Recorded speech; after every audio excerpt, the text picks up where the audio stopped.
Добре дошли, скъпи ученици, уважаеми родители, учители, приятели и гости!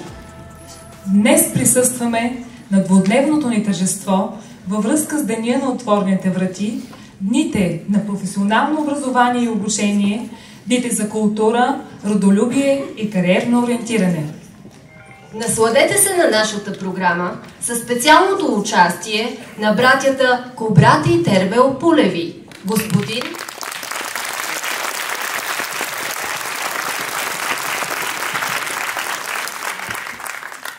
господин Искрен Красимиров,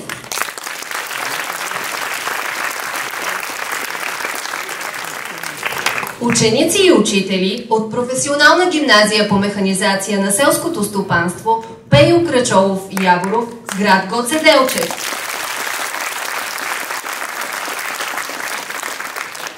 И спектакъла, подготвен от тях: България древна и млада, бъди благословена!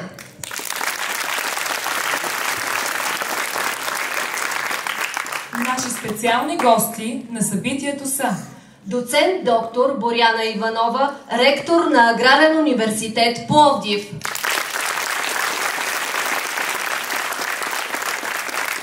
Господин Кубрат Пулев и господин Тервел Пулев.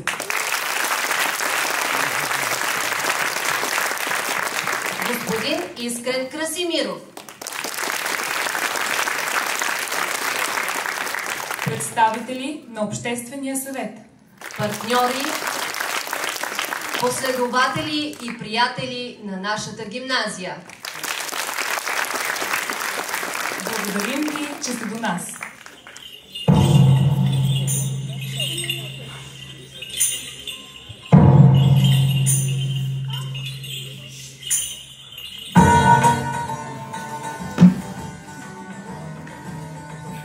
От днес нататък земите между Дунав, Искър и Черно море ще принадлежат завинаги на българите. От днес започва своя живот първата славянска държава в света. И тя ще живее във вековете с името България.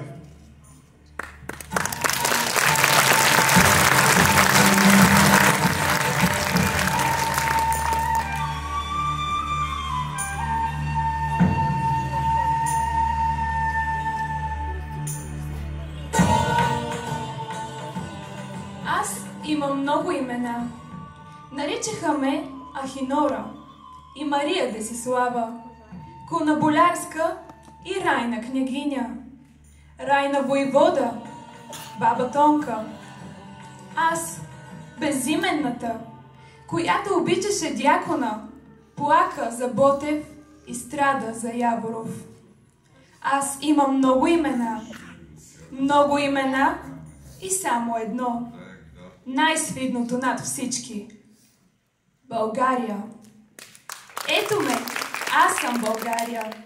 Вървя по земята от 13 века. Вярвайте ми, обичайте ме, помнете ме и ме носете в сърцата си. Нашето училище е България.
Четете, за да знаете, що в стари години по те земи славни вършили детини, как с много кралства имали събран.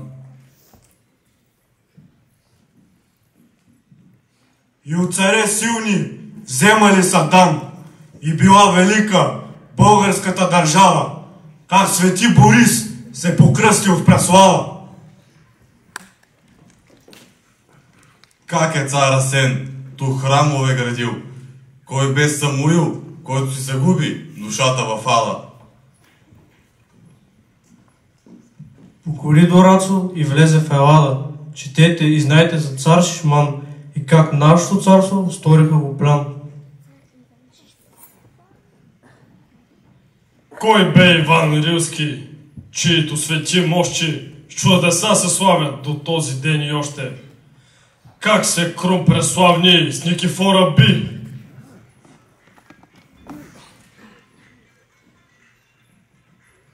И от черепа му руйно вино пи, и как Симеон цар угрите прогони, и от Византия приема поклони.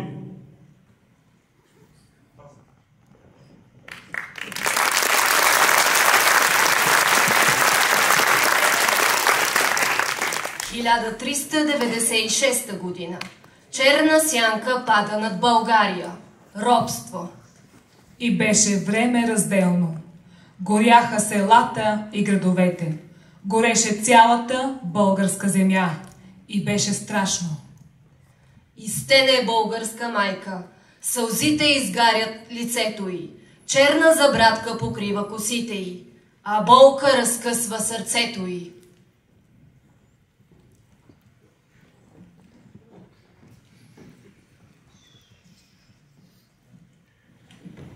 Изгубих 4 сина.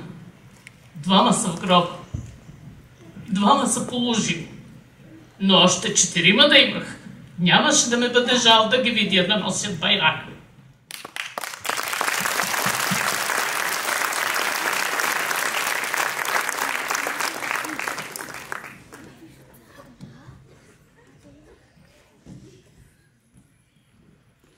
Аз съм от Батак. Знаеш ли Батак? Хей, там зад горите. Много е далече. Нямам татко, майка. Аз и съм сирак. И треперя малко. Зима дойде вече. Ти Батак чувал ли си? А аз съм оттам. Помня го клането и страшното време. Бяхме 9 братя, а останах сам. Ако ти разкажа, страх ще те съвземе.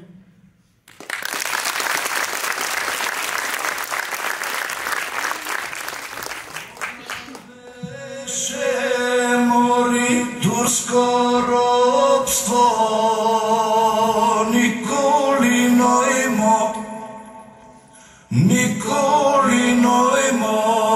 ме турско робство мори анадолско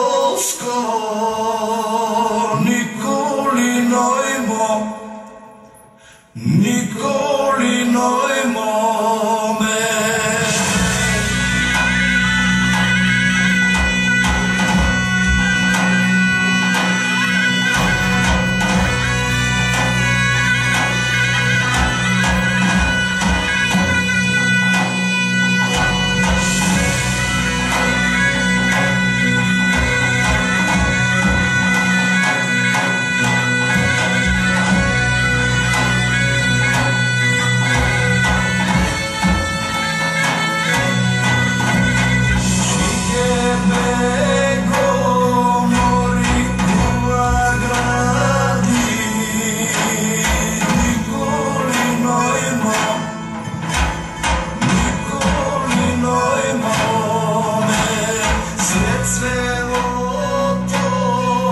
Страшната битка се шири. Турция черни синджирикове. България шие за братки и брои робите на синджири. Робството на векове и пее. Остани с Богом, брате Йоване. Хайде със здраве, хубава Яно. Очи си нямам, аз да те видя. Ръце си нямам, да те прегърна. но взе си нямам да те изпратя.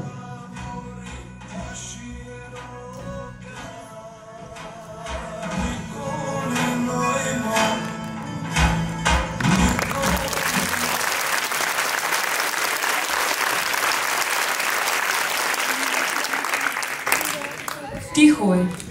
Къщата стара тъне в предутренен мрак. Райна девойка в превара тайно дошива байрак. Скрита в килера чевръсто думи свещени реди. Бързат моминските пръсти, близко са страшните дни. В миг зазвъняват камбани, изстрели, песни в града. Смърт на вековни тирани, грее и блести свобода. 20 април, лето 1876. Искрата пламва.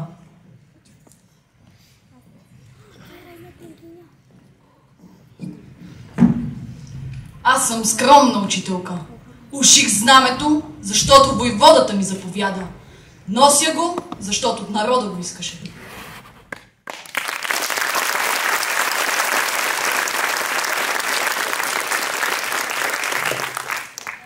Години тежки, години на отчаяние и страдание, години черни. Васил Иванов Кунчев, Левски. Име голямо, антично. Посветих себе си на отечеството. Аз съм Левски, имена, и ничие име не ще спомена. Той биде обесен. О, Бесило славно! Теб те освети смъртта на героите, свещено си ти. Ти белег си страшен и знак за свобода, за коя под тебе гинеше народа. И лъвът и храбри, и смъртта до днес под тебе, Бесило, правеше ни чест. 29 май 1876 година. При Козлодуй слиза на българския бряг на река Дунав българският поет, революционер и войвода Христо Ботев. Дружина тръгва отива, пътят е страшен, но славен. Аз може млад да загина, но стига ми тая награда. Да каже нявга народът, умря сиромах за правда и за свобода.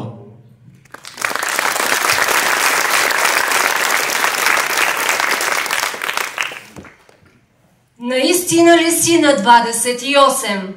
Наистина ли млад и омагьосан, от своята любов необяснима, гладуваш в оная люта зима и правиш 300 върли поразии на българските влашки чурбаджии и пиеш вино и захвърляш чаши по хилядите патриоти наши, дето могат само да говорят и не могат само да се борят.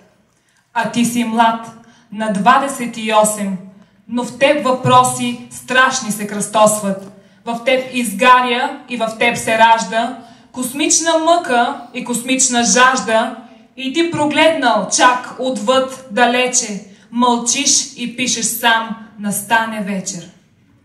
А ти си нежен и сантиментален, в този век ужасен и брутален. Навярно там, на другата планета, ти би възпявал своята венета. Не би така отчаяно се люшкал между стиха и сабята хайдушка, защото няма никаква причина, освен една с името Родина. Кажи ми в тази борба, тъй страшно кратка, наистина ли и смъртта е сладка? И там, сред пролетните горски листи, наистина ли ти не се замисли, поне за миг, поне за малко време, че жив ще бъде онзи, който дреме, а ти ще бъдеш мъртъв и безчувствен, и после вълк и самодивски устни. Не, ти си мислил, ето писъмцето, което почва с мила ми венето, което свършва не с вик, не с дума, а с парещата песен на куршума. И тази песен чувствам продължава, да ни укриля или натъжава. Макар и страшна и макар опасна, тя все пак е наистина прекрасна. От смърт родена, тя е вече жива. И знам, абсурдно е, но е щастлива, защото няма никаква причина, освен една с името Родина.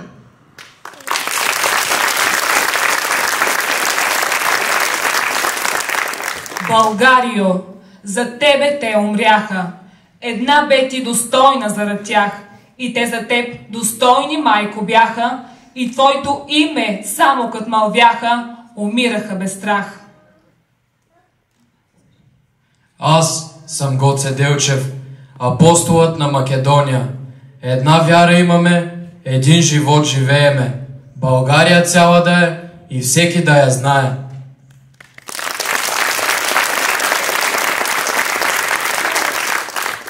Съдбата на революционерите не е да починат от старост в собственото си легло. И Гоце Делчев не би бил Гоце Делчев, ако бе изключение. Аз не живея, аз горя. Заветите му в песните си аз възпях. На всички вас ги завещах. Носете ги в сърцата си и ги помнете. Достойни яворовци вие бъдете. Това сме ние, вашите наследници. И в шумни празници, и в тихи делници. И ние за ръката ви ще запомним.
Обичайте България, момичета! Обичайте България, момчета! България отредна и млада, бъди благословена!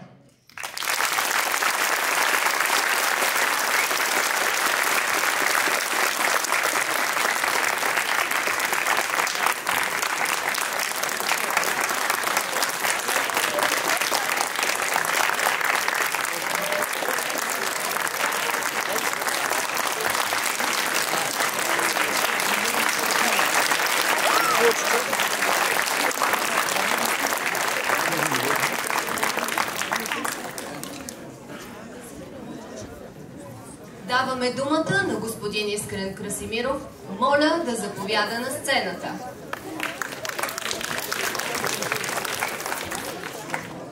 Приятели, здравейте! След такъв уникален, смея да кажа, спектакъл, и го казвам убедено, защото Батко Искрен е посетил хиляди училища, детски градини, къде ли не, в цяла България, по цял свят.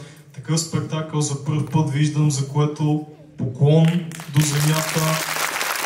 Наистина аз съм трогнат, развълнуван и обикновено хората след мен остават без думи, сега аз останах без думи. Така че ще ми дадете просто няколко мига да се усаферя, както казват старите хора, за да мога да ви споделя това, което искам днес да ви предам като искра, като пламък, като частица от моята любов към България и надявам се всички вие да го усетите.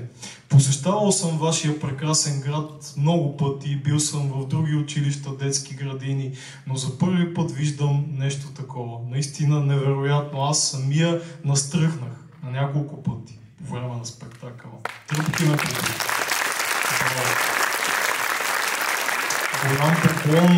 Голям поклон освен на господин Ангел Живков, така и на целия колектив, защото нали знаете, че само една птичка пролет не прави. Той дава всичко от себе си, обаче ако няма хора около него, човеци с главно Ч, нищо от това няма да е възможно.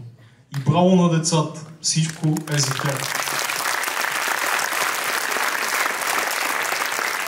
В началото аз винаги обичам да започна с една загадка, закачка, не само към по-малките деца, може и към по-порасналите, защото всички сме деца, нали така? Само дето на някой от нас са ни пораснали бради, мустаци, но вътре в сърцето си всички още сме деца. Затова ще ви кажа първата загадка и моля и малките и големите деца, ако се сетите кой е нашия първи герой, да си вдигнете ръката. Става ли така? Слушаме и мислим. От моята книжка. Лъвски скок разделя две епохи. Не бързайте. Между робство и свобода. Кой, освен един пройдоха, ще се жертва за народа? Кой, освен разпопен дякон, бунт в душите ще запали и ще хукне с лъвски прякор за курбан да се прежали? Кой ще пише в тефтера честно, за добро или за лошо, който се е сетил да вдига и да не сваля ръката? И ще мери според мера кривиците си до гроша. Няма друг да обикаля българско по тъмна доба, да заклева, да разпаля бунта в порива на роба. Няма друг да пее весел подир 3 дни студ и глад и да висне само бесен, без да издаде събрат. Той спечели за народа битката за идеала, като преобърна хода на историята цяла. Досетихте ли се кой е той? Можем ли на 3 всички заедно? 1, 2, 3. Васил Левски! Силно! Васил Левски! Не чувам! Васил Левски! Браво! Силни аплодисменти на най-дейните участници там. Прекрасно! Приятели, Апостола, видяхме го, изигран прекрасно и от нашия млад приятел преди малко. Обикаляше цяла България, там се събираха хората, както ние сме се събрали с вас днес и си правеха тайни комитети. Искате ли сега да си представим, че се връщаме 150 години назад в историята, да си представим, че в ролята на Батко Искрен при вас е дошъл самия Васил Левски днес и да си направим и ние един такъв таен комитет. Искате ли? Много е лесно и приятно. Всички правим като мен. Лявата ръка на сърцето, така на гърдите, дясната нагоре. Хайде, казахме си, малки и големи деца всички. Изчаквате ме да кажа думичките и ги повтаряте след мен със силен глас. Заклевам се пред Бог. Заклевам се пред Бог. И пред нашето събрание. И пред нашето събрание. Да бъда добър човек. Да бъда добър човек. Да обичам моите родители. Да обичам моите родители. Да уважавам моите учители. Да уважавам моите учители. И да обичам България. И да обичам България. Докато съм жив. Докато съм жив. Заклех се. Заклех се. Амин. Амин. Ами силни аплодисменти, приятели. Вече всички сме част от комитетите на Левски и можем да продължаваме напред в историята, защото, нали знаете, кой беше другия наш най-голям герой, с който Левски беше най-добър приятел и даже живя цяла една люта зима в една изоставена мелница край Букурещ. Кой беше той? Кажи, Мила. Ама изправи се, кажи ни как се казваш. Казвам се Никол и най-добрият приятел на Васил Левски е Христо Ботев. За Ники силни аплодисменти. Браво! Приятели, сега за минутка само ще ви споделя нещо лично за мен. Когато бях колкото нашите приятели в училище, за съжаление нямах такъв чудесен директор, такъв колектив учителски, нямах такава база и историята ми беше скучна. И когато в час госпожата ни разказваше нещо за Ботев и за Левски, мъчеше се да ни запали, но нямаше как. И аз така гледах по тавана, броях мухите по стената, чаках да мине времето да изляза да ритам, бях футболист. Обаче в 11 клас, когато бях, получих една страшна контузия тук на коляното. И по същото това време един историк се свърза с мен и ми каза: Искрен, знаеш ли какво аз намерих, като се разрових в архивите, защото аз съм родом от Врачанско, от Врачанския край. И този местен врачански историк ми каза: оказва се, че едно от липсващите имена на Ботеви четници, защото имаше няколко, които не бяха известни за историята, та един от тия няколко човека е бил моя прапрадядо. Представяте ли си?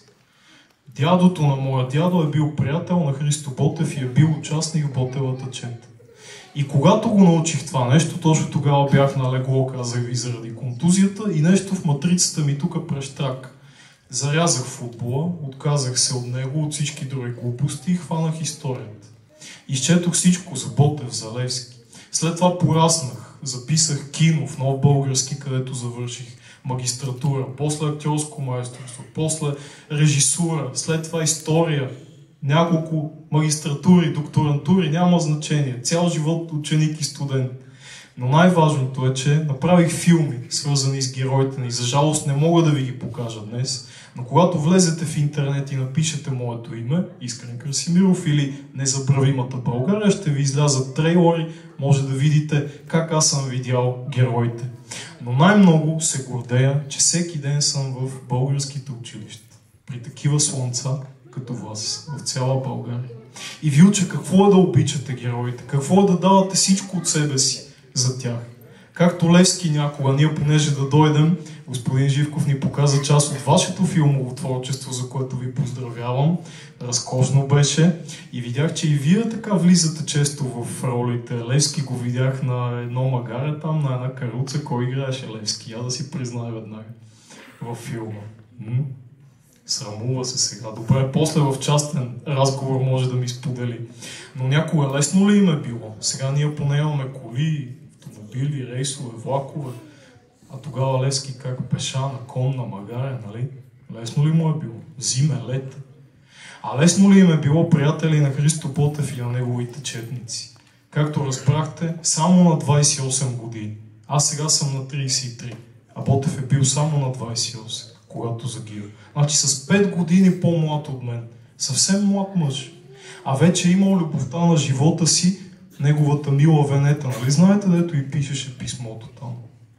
И неговата малка дъщеричка Иванка. Вие знаете ли на колко е била Иванка, когато Ботев я е целунал за последно? И е отишъл на кораба Радецки да си даде живота за България. Можете ли да предположите?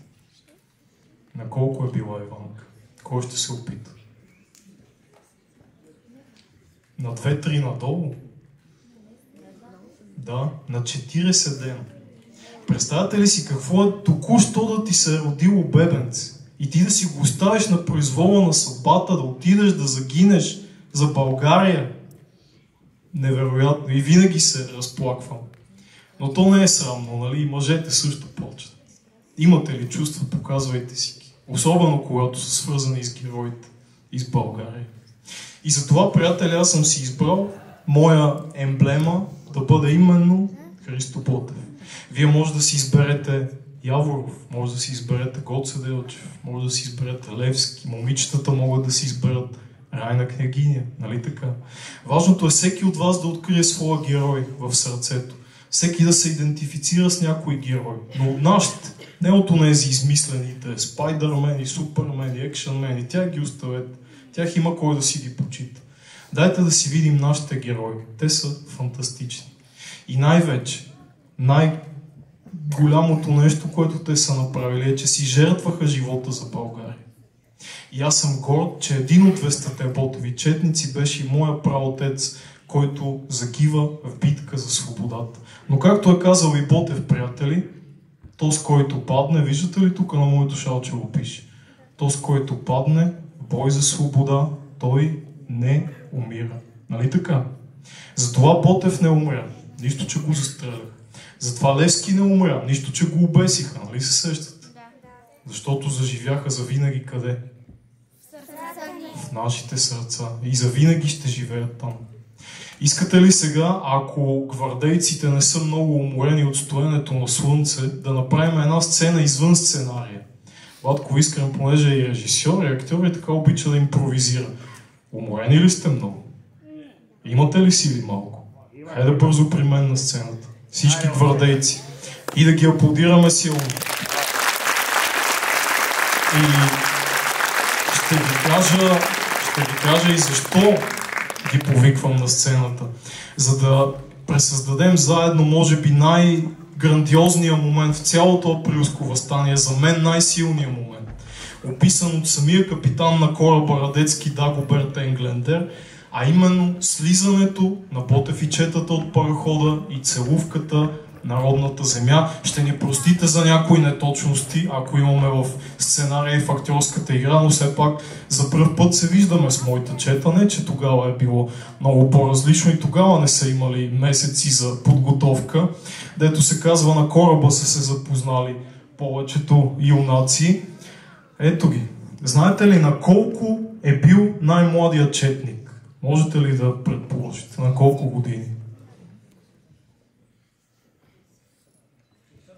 На 18 надолу. 15. Кой каза 15? Браво! На 15 години. Имаме ли от вас на 15 момци? Или 16? Браво! Колкото от тях. Средната възраст на четата е била 21 години. Ботев със своите 28 си е бил един от ветераните. Така че съвсем млади момчета, а вече нарамили пушки и тръгнали да мрат за свободата на България. Ето ги, силни аплодисменти за тях. Излязъл е първи войводата, обърнал се към четата и е попитал: момчета, приемате ли ме за ваш войвода? Да! Викам, да! След което, нямам сабя, но си представяме, че имам, вади войводата сабята и казва: тук се слуша моята воля! Аз съм капитан! След което сваляме кълпаците, коленичим на едно коляно, някои са налягали, ето така съвсем импровизирано.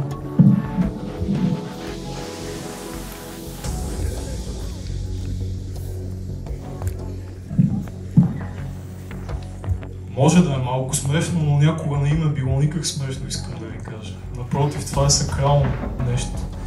Взимаме се с едната ръка малко от свещената българска земя, така и я целуваме 3 пъти.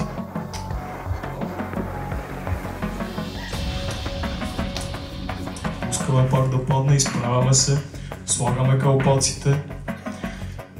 И от тук вече започва пътя на Ботев и неговата чета в всеизвестно неизвестното. Сега, юнаци, готови ли сте да поздравим войводата? Давайте след мен, повтаряме. Да живее войводата! Да живее Христо Ботев!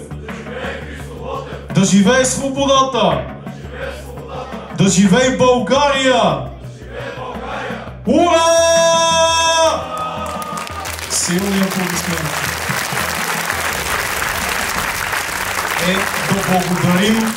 Да благодарим на нашата чета, свободни сте момчета, заповядайте. Извинявайте, но надявам се, че си е струвало и това е нещо, което ще запомните. Благодаря ви пак. И накрая, приятели, преди да се разделим, искам да ви поднеса една специална поетична изненада. Надявам се да обичате и поезия. Донесъл съм ви книжката на моя баща, защото все пак крушата не пада по-далеч от дървото и аз съм наследил тази любов към родината, както от моя прадядо, така и от моя татко, който е поет. И както Иван Вазов написа епопея на забравените, нали се срещате, моят баща пък написа епопея на незабравимите. И един от тези незабравими, къде беше Яворов? Кой беше младежа, който изигра Яворов? Ето го там. Може да заповядаш, приятелю, заповядай. Как се казваш?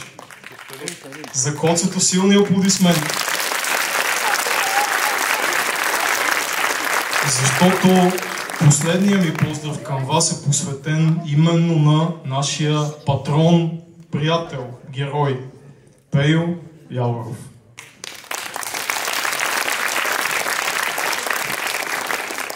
Осъден на любов. Стихът е като птица устрелена. Погиват в него ревност и любов, а нечия душа на смърт ранена изпраща нейде своя сетен зов. Дали отрова или револвер е жребий зареден в куплета за Харамия революционер, войвода в македонска чета. Ето, един поет, осъден на любов, на доживотно изкупление, съдбата си да срещне е готов в своето неповторимо стихотворение.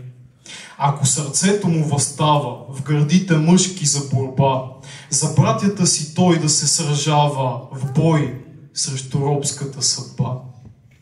Ако в душата си копнее да се удави в две хубави очи, в любовна мъка да изтлее, докато споменът горчи.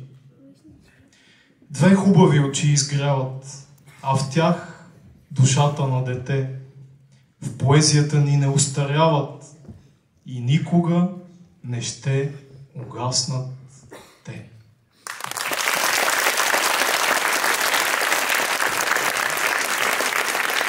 Благодаря ви, приятели. Надявам се да не съм ви досадил прекалено много, да съм ви донесъл поне още мъничко гордост от факта, че сме българи и че имаме такива герои. Какви е деца раждала? Ражда и днес. Нали? Знаете го това. Благодаря ви, обичам ви, бъдете здрави!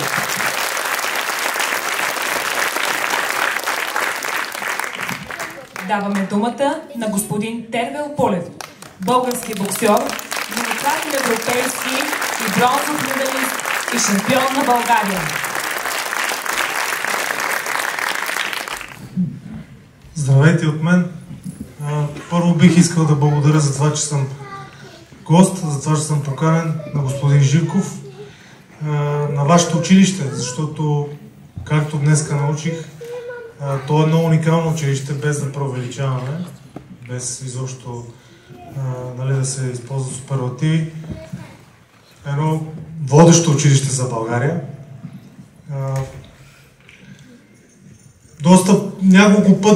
Няколко пъти бях канен и така последният опит беше най-настоятелен и нямаше вече как да откажа, спрямо моята програма, семейството ми и така нататък. Поздравявам ви за това, че сте част от това училище. Искам да поздравя господин Ангел Живков за свършената работа, защото тя е наистина много, без никакви компромиси, без никакви скоби и така нататък. Това е показател, че винаги ние, ако искаме, можем и нищо друго не е оправдание. Абсолютно нищо, само нашето желание, нашата любов. Тук и цялото представление, което беше преди Искрен и Искрен Красимиров, показаха нашата любов, показват какво е България за нас и какво има нужда тя. Тя няма нужда от нещо материално, от нещо кой знае какво има нужда от нашата любов, нашата организация. Когато сме организирани, всичко се случва. Смятам, че като едно огледало на това, което говоря, е училището поверено на господин Живков. Това е...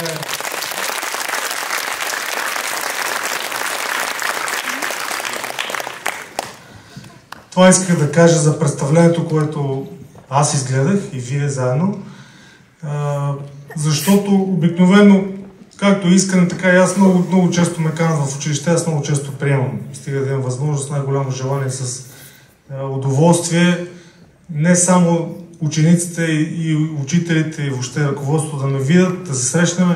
Аз също искам да се срещна с тези хора, да видя как върви учебния процес. Това е мое желание. Правя го с голяма любов. Днеска наистина приятно ме изненада, както казах господин Живков, защото има на училище в Своге, което така ми беше направило уникално впечатление. Днеска вашето училище надмина така резултатите на директора Станко Алканов в Своге. Нямам в тези мои визити нямам така предварително създадена реч, която съм си написал и да съм си я научил и така нататък. Защо? Не, че не мога. Напротив, моят профил е такъв, че аз математиката не ми е сила, предпочитам да пиша и да чета. Това ми е много по-силното.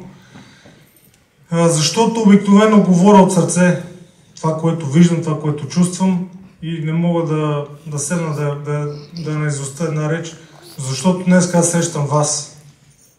Това, което ви го казвам, е изключително и само за вас. Ако отида в друго училище, най-вероятно ще кажа друго нещо. Спрямо това, какво виждам. Накрая ще кажа малко повече за мене, защото днеска представлението, което е наистина уникално, без никакви забележки, защото на много места, където хода, или микрофона не работи, или нещо, организацията, дребни детайлчета, които ние обикновено не искаме да забележим, гледаме главното. В днешното представление нямаше забележки, казвам ви го съвсем с ръка на сърцето.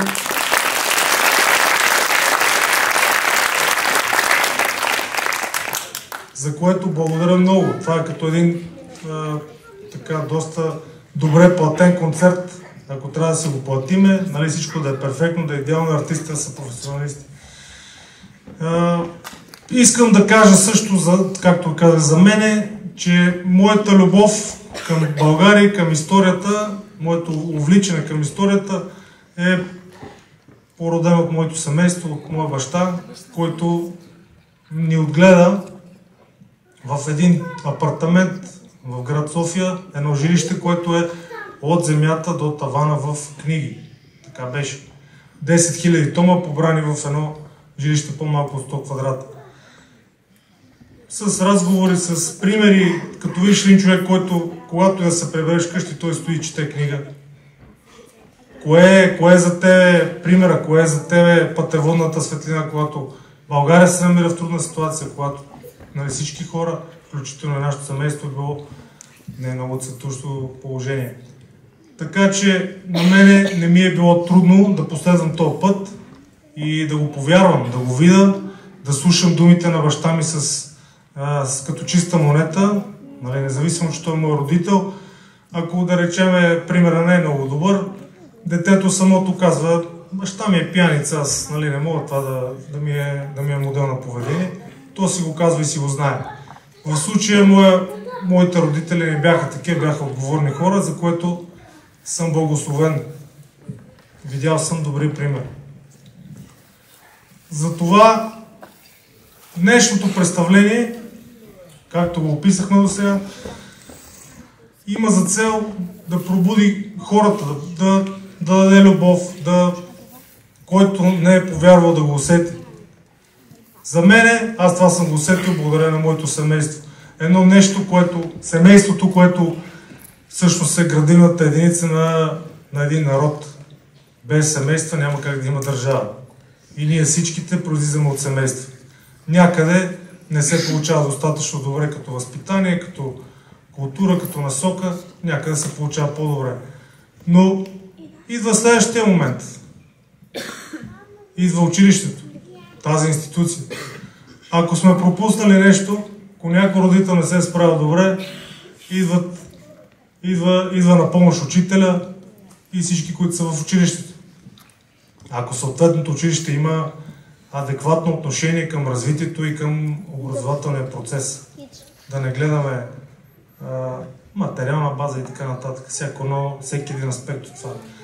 Затова благодаря ви много, че днеска бях тук сред вас. Благодаря ви за срещата, благодаря за поканата, благодаря на всички, които участваха и представиха това вдъхновяващо представление на Искрен Красимиров и на вашия директор господин Живков.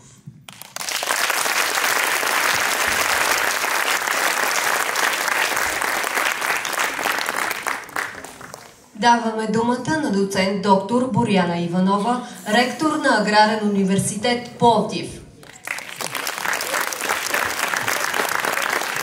Уважаеми господин Живков, уважаеми преподаватели, уважаеми гости и разбира се, скъпи ученици, аз имам удоволствието да бъда сравнително чест гост в гимназията и нивото, което вие днес ни показахте като организация, като празник, като изпълнение, не ме изненадва, защото перфекционизма е присъща характеристика на професионалната гимназия, по организация на селското стопанство,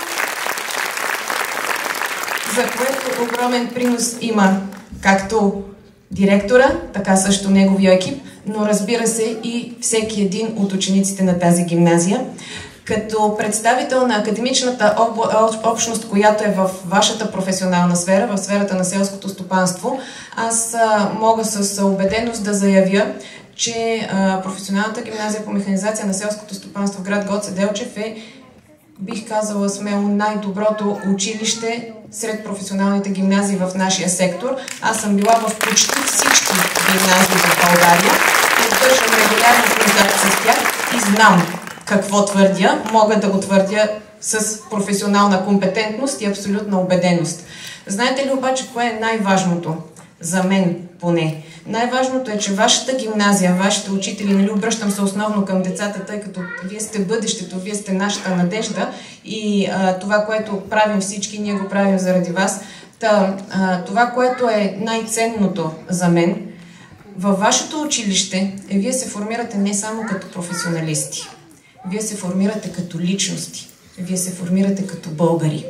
Днешното представление е поредното доказателство за усилията, които вашите учители хвърлят, полагат, за да можете вие да бъдете отговорни, искрени, предани родолюбци и граждани на България. Днешното представление ни напомня за пореден път добре известната максима, че народ, който не помни миналото си, няма бъдеще. В този смисъл аз съм убедена, че учениците на професионалната гимназия ще градят успешно, престижно бъдеще на България като личности и като професионалисти. От позицията на преподавател в висше училище бих добавила, че ние живеем в ново, силно динамично време. Време различно от времето, което пресъздадохте. Точно толкова, колкото и преди, е важно да бъдем родолюбци, но от нас се изисква много повече като професионална квалификация, като компетентност и като развитие. Затова дерзайте, учете. Имате прекрасна възможност, бидейки ученици на вашата гимназия, да се изградите като отлични професионалисти, но не спирайте до тук. Не го приемайте като представител на Аграрен университет, приемете го като родител на деца, които са горе-долу на вашата възраст, приемете го като представител на цялото висше образование в България и като човек с доста опит в тази сфера, ние също ходим по квалификация, обучение и така нататък. Мога да ви споделя още нещо, което държа всъщност да ви споделя. В нашето общество много често се спекулира с твърдението, че обучението извън България е нещо, което ви гарантира успех, нещо, което ви гарантира висок професионализъм. Ами всъщност не. Така както имате перфектните условия за подготовка във вашата гимназия, така имате отличните условия да продължите образованието си в българските висши училища. Пак казвам, аз имам доста опит в сферата, била съм на различни обучения, на различни партньорства И никога и никъде не съм се чувствала неконкурентна и некомпетентна. Така че смело продължавайте напред, натам, на където ви тегли сърцето, но моята молба и моето напомняне към вас е, след като се формирате като професионалисти, погледнете към България, върнете се в България, дайте най-доброто от себе си за България и България ще ви се отплати с добър бизнес, с добри доходи, с добри приятелства, с добра семейна среда. Никъде няма да намерите този уют, душевен, семейен и приятелски, какъвто ще намерите в България. Държавата ни предлага достатъчно възможности да работите, да се развивате и да бъдете успешни в нея, ако вие положите адекватна грижа към своята родина. Желая на всички много успехи и се покланям пред всичко, което правите учители и ученици във вашата гимназия.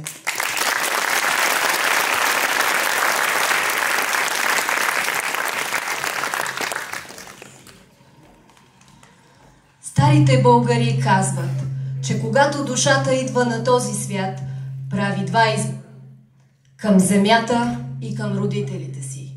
Оттам започва да се разплита кълбото на съдбата й, защото душата е живяла много пъти, събрала е много мъдрост и избира точно къде да отиде този път, за да научи уроците си. Затова казват, силата на човека е в земята му и трябва да почитаме корена си, защото именно той храни силата ни. Българският корен страда в момента от това, че спря да бъде забелязван. Безразличието е това, което го убива. Хората спряха да пишат на кирилица, кръщават децата си с чуждоземни имена, разказват им за Пепеляшка и Батман, но никога за неродена мома. Забравата е най-страшната магия на света. Омразата може да разболее корена, но забравата може да го убие. Затова помнете България, обичайте я, носете я винаги в сърцата си.